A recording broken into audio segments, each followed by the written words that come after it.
नमस्कार दोस्तों, आप सभी का स्वागत है एक बार फिर से अपने चैनल भक्ति की शक्ति में। तो दोस्तों, आज हम सुनेंगे बृहस्पतिवार व्रत की कथा को और जानते हैं इस व्रत के विधि विधान के बारे में। गुरुवार या वीरवार को भगवान बृहस्पति की पूजा का विधान होता है। बृहस्पति देवता को बुद्धि और शिक्षा का देवता माना जाता है। गुरुवार को बृहस्पति देव की पूजा करने से धन, विद्या, पुत्र तथा मनोवांछित फल की प्राप्ति होती है। परिवार में सुख तथा शांति रहती है। गुरुवार का व्रत जल्दी विवाह करने के लिए भी किया जाता है। आइए जानते हैं गुरुवार व्रत की विधि के बारे में। गुरुवार की पूजा करते समय यह ध्यान रखना चाहिए कि पूजा विधि विधान के अनुसार हो। व्रत वाले दिन प्रातःकाल उठकर बृहस्पति देव का पूजन करना चाहिए। बृहस्पति देव का पूजन पीली वस्तुओं, पीले फूल, चने की दाल, पीली मिठाई, पीले चावल आदि का भोग लगाकर किया जाता है। इस व्रत में केले का ही पूजन करें। कथा और पूजन के समय मन, कर्म और वचन से शुद्ध होकर मनोकामना पूर्ति के लिए बृहस्पति देव से प्रार्थना करनी चाहिए। दिन में एक समय ही भोजन करें। भोजन चने की दाल आदि का करें। नमक ना खाएं। पीले वस्त्र पहनें। पीले फलों का प्रयोग करें। पीले चंदन से पूजन करें। पूजन के बाद भगवान बृहस्पति देव की कथा अवश्य सुने। तो दोस्तों, आइए सुनते हैं गुरुवार व्रत की कथा को। प्राचीन समय की बात है। किसी राज्य में एक बड़ा प्रतापी तथा दानी राजा राज्य करता था। वह प्रत्येक गुरुवार को व्रत रखता एवं भूखों को और गरीबों को दान देकर पुण्य प्राप्त करता था। परंतु यह बात उसकी रानी को बिल्कुल अच्छी नहीं लगती थी। वह ना तो व्रत करती थी और ना ही किसी को एक भी पैसा दान में देती थी और राजा को भी ऐसा करने से मना करती थी। एक समय की बात है। राजा शिकार खेलने वन को गए थे। घर पर रानी और दासी थी। उसी समय गुरु बृहस्पति देव साधु का रूप धारण कर राजा के दरवाजे पर भिक्षा मांगने को आए। साधु ने जब रानी से भिक्षा मांगी तो वह कहने लगी, हे साधु महाराज, मैं इस दान और पुण्य से तंग आ गई हूँ। आप कोई ऐसा उपाय बताएं जिससे कि सारा धन नष्ट हो जाए और मैं आराम से रह सकूं। बृहस्पति देव ने कहा, हे देवी, तुम बड़ी विचित्र हो। संतान और धन से कोई दुखी होता है। अगर अधिक धन है तो इसे शुभ कार्यों में लगाओ। कुंवारी कन्याओं का विवाह कराओ। विद्यालय और बाग बगीचे का निर्माण कराओ, जिससे तुम्हारे दोनों लोग सुधरें। परंतु साधु की इन बातों से रानी को खुशी नहीं हुई। उसने कहा, मुझे ऐसे धन की आवश्यकता नहीं है जिसे मैं दान दूं और जिसे संभालने में मेरा सारा समय नष्ट हो जाए। तब साधु ने कहा, यदि तुम्हारी ऐसी इच्छा है तो मैं जैसा तुमसे बताता हूँ तुम वैसा ही करना। बृहस्पतिवार के दिन तुम घर को गोबर से लीपना, अपने केशों को पीली मिट्टी से धोना, केशों को धोते समय स्नान करना, राजा से हजामत बनाने को कहना, भोजन में मांस मदिरा खाना, कपड़ा धोबी के यहाँ धुलने डालना। इस प्रकार 7 बृहस्पतिवार करने से तुम्हारा सारा धन नष्ट हो जाएगा। इतना कहकर साधु रूपी बृहस्पति देव अंतर ध्यान हो गए। साधु के कहे अनुसार करते हुए रानी को केवल 3 बृहस्पतिवार ही बीते थे कि उसकी सारी धन संपत्ति नष्ट हो गई। भोजन के लिए राजा का परिवार तरसने लगा। तब एक दिन राजा रानी से बोला, हे रानी, तुम यहीं रहो। मैं दूसरे देश को जाता हूँ क्योंकि यहाँ पर भी सभी लोग मुझे जानते हैं, इसलिए मैं कोई छोटा कार्य नहीं कर सकता। ऐसा कहकर राजा प्रदेश चला गया। वहाँ वह जंगल से लकड़ी काट कर लाता और शहर में बेचता। इस तरह वह अपना जीवन व्यतीत करने लगा। इधर राजा के प्रदेश जाते ही रानी और दासी दुखी रहने लगी।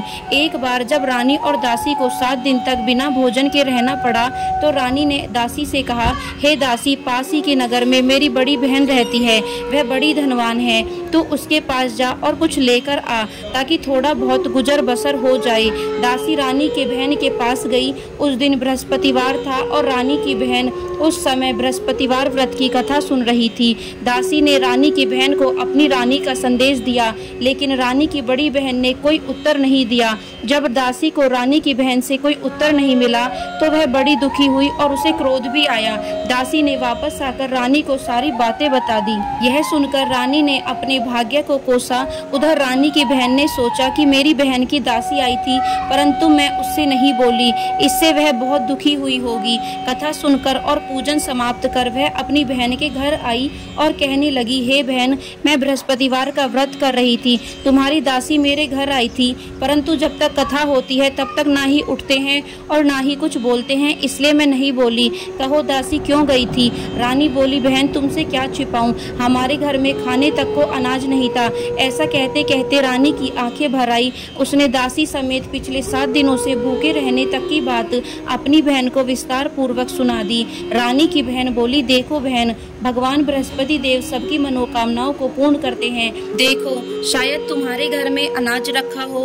पहले तो रानी को विश्वास नहीं हुआ, पर बहन के आग्रह करने पर उसने अपनी दासी को अंदर भेजा तो उसे सचमुच अनाज से भरा एक घड़ा मिल गया। यह देखकर दासी को बड़ी हैरानी हुई। दासी रानी से कहने लगी, हे रानी, जब हमको भोजन नहीं मिलता तो हम व्रत ही तो करते हैं, इसलिए क्यों ना इनसे व्रत और कथा की विधि पूछ ली जाए ताकि हम भी व्रत कर सकें। तब रानी ने अपनी बहन से बृहस्पतिवार व्रत के बारे में पूछा।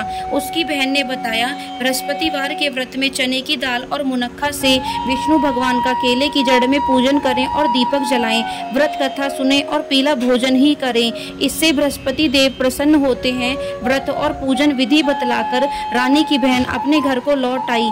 7वें रोज बाद जब गुरुवार आया तो रानी और दासी ने निश्चय अनुसार व्रत रखा। घुड़साल में जाकर चना और गुड़ बीन लाई और फिर उसकी दाल से केले की जड़ में भगवान विष्णु का पूजन किया। अब पीला भोजन कहाँ से आए, इस बात को लेकर दोनों बड़ी दुखी थी। चूंकि उन्होंने व्रत रखा था इसलिए गुरुदेव उन पर प्रसन्न थे, इसीलिए वे एक साधारण व्यक्ति का रूप धारण कर 2 थालों में सुंदर पीला भोजन दासी को दे गए। भोजन पाकर दासी बहुत खुश हुई और फिर रानी के साथ मिलकर भोजन ग्रहण किया। उसके बाद वे सभी गुरुवार को व्रत और पूजन करने लगी। बृहस्पतिवार भगवान की कृपा से उनके पास फिर से धन संपत्ति हो गई, परंतु रानी फिर से पहले की तरह आलस्य करने लगी।